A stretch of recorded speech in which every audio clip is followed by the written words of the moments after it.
Umakyat na sa 4 ang patay habang 17 naman na ang nawawala sa gumuhong gusali sa Angeles City, Pampanga. Ang ilang kaanak ng mga biktima nababagalan daw sa paghahanap sa mga natabunan.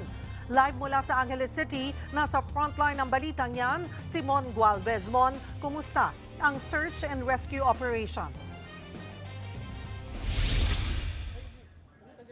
Cheryl, nagpapatuloy pa rin ang ginagawang search and rescue operations ng mga otoridad dito sa Angeles City, Pampanga, kung saan gumuho itong ginagawang gusali na inaasang itatayong hotel dito sa lugar. Itong nasa likod ko, actually nasa may ground zero tayo, kaya nasa likod ko mismo yung pinaka mga bahagi ng mga gumuho or nag-collapse na building dito. No? Mapapansin niyo talagang yung isang pick-up dito na damay din ng mga nagkakapala na talaga naglalakihan ng mga bato, habang talagang halos buong kalsada ang na-occupy na nitong mga gusaling na buwal dito sa area. And you can just imagine, no, yung kapal ng mga bakal at ng mga bato na nandito sa area, kung galing yan sa iba't ibang mga floors, yung bigat niyan talagang halos madurog na yung mga sasakyan at iba pang mga establishmento na nadamay. Ito ang pinaka-Orso Hotel, isang hotel dito sa may tabi. Ito yung pinaka-nadamay dito sa area kung saan halos 1/4 nito ang talagang na-damage matapos ngang nabuwal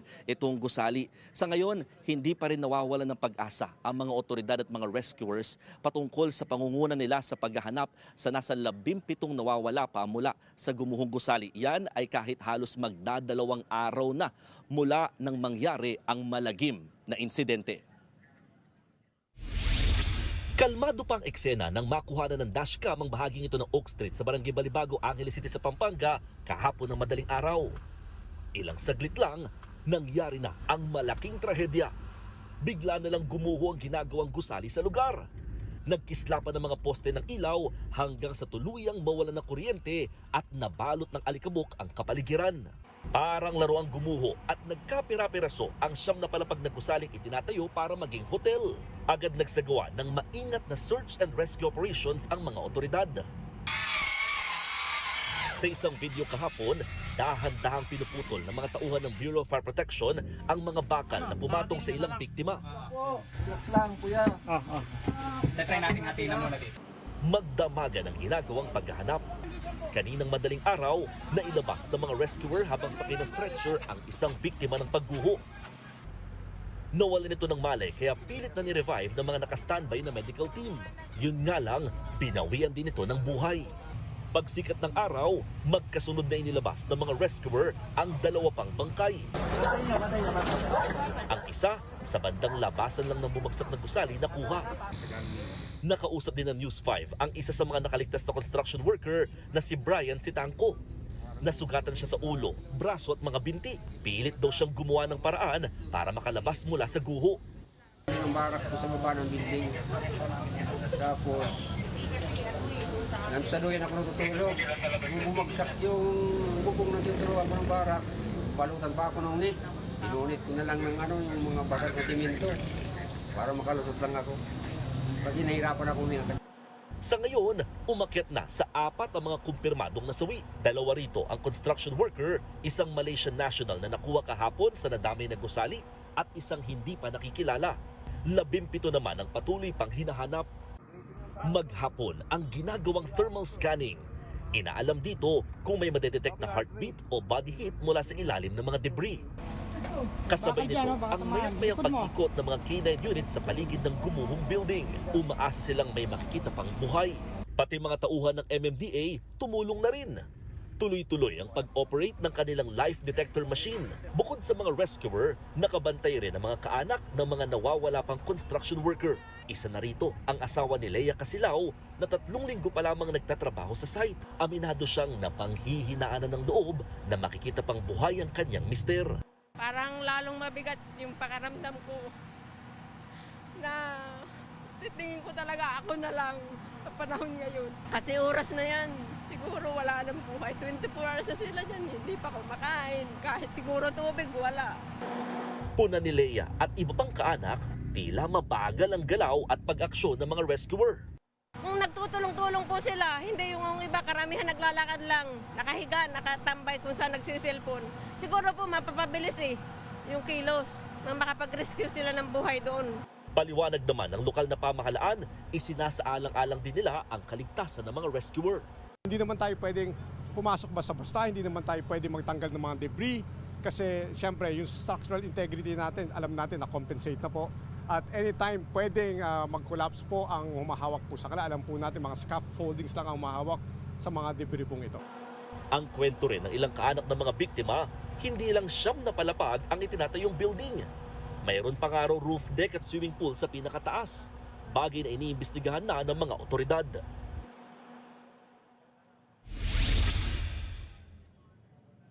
Cheryl, sa ngayon, yung sinasabing bilang ng mga patuloy pang hinahanap ng mga otoridad dito sa area na nasa 17, hindi pa raw yan final. Posible daw yan madagdagan o mabawasan. Depende sa magiging final na bilang mula naman sa mga pinaghahanap pa ng mga individual. Yan ay lalo't yung initial na bilang na yan ay galing lamang dun sa foreman o isang nakaligtas na bahagi nga ng ginagawang construction building. Ang sinasabi kasi may mga nagtitinda rin na nadamay dito sa naturang gumuho nga or nag-collapse na building, kaya isa ito sa mga inaalam pa. Lalo't pahirapan din dahil hindi pa nga nakikipag-coordinate ang mismong may-ari at maging yung contractor nito sa ginagawang investigasyon. Cheryl. Imon, pakilarawan mo nga sa amin, yung lugar kung nasaan yung gumuhong building. Major highway ba yan at maraming iba pang malalaking gusali bukod dyan sa gumuho?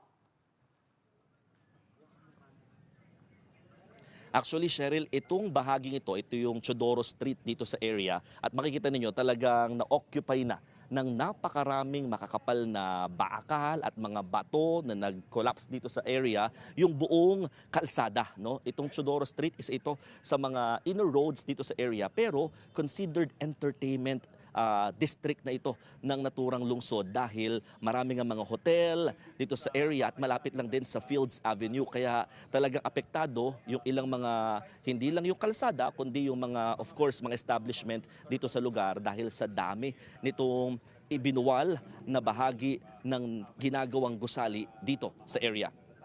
Cheryl.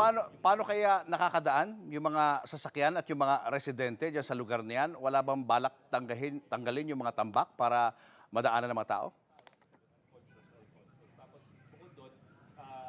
Well, Julius, itong area na ito, hindi talaga ito pwede madaanan so far dahil halos buong kalsada nga yun occupy na nitong gumuhong gusali. In fairness, marami namang lusutan pa dito sa area kaya may mga lugar pa na pwedeng daanan ng mga motorista at mga residente dito sa area palabas sa pinaka-main highway na Fields Avenue. No? Kaya naman talagang mas madali naman na makakapunta kung sakasakali. Pero syempre, alam naman natin kapag ganitong may na-hamper na kalsada, technically talagang challenging not only for the residents but for the motorists and even the establishments here na nag-ooperate dito sa lugar.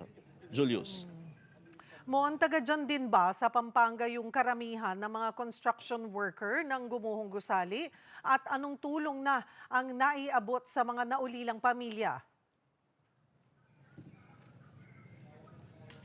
Alam mo, Cheryl, halos hindi talaga taga rito yung mga construction worker na naapektuhan at patuloy na hinahanap nga ng mga otoridad. Ang ilan sa kanila, yung sa mga nakaligtas na binibilang natin, galing sa Camarines Sur, may iba sa Bulacan, may iba naman sa NCR na agad namang nagsiuwian sa kanilang mga area matapos nga magbigay ng libreng hatid ng DSWD para sa mga apektadong mga individual. Nagbigay din kaagad ng pinansyal na tulong ang national government para nga sa mga apektado construction worker na nakaligtas nga mula sa insidente, ganun din sa kanilang mga kaanak na patuloy namang naghahanap pa sa kanilang mga mahal sa buhay. Cheryl. Mon, balikan ko lamang itong may-ari at saka yung contractor nitong building na ito. Sabi mo, ni walang paramdam man lamang. Ano ang sabi dyan ng mayor ng Angeles City na si Mayor Lazatin?